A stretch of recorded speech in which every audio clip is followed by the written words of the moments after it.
তবে আলাদা করে যখন একটা দিন পাচ্ছি তাহলে সেটাকে কেন সেলিব্রেট করব না? এটাতে কোনো ক্ষতি তো হয় না, বরং সম্পর্কটা আরো সুন্দর হয়। আমার মাকে দেখেছি অনেক খুশি হতে। আর সেলিব্রেশন মানে কি? রোজ রান্নাঘরে আমাদের পছন্দ মতো রান্না হয়।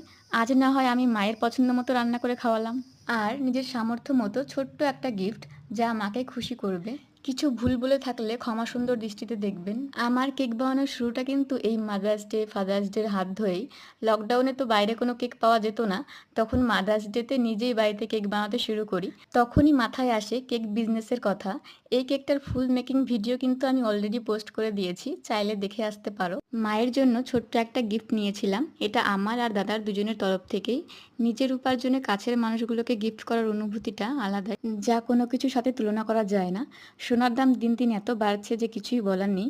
গিফটটা তোমাদের কেমন লাগলো অবশ্যই জানিও। সকল মায়ের উদ্দেশ্যে হ্যাপি মাদার্স ডে। আজকের ভিডিওটা এই অবধি, দেখা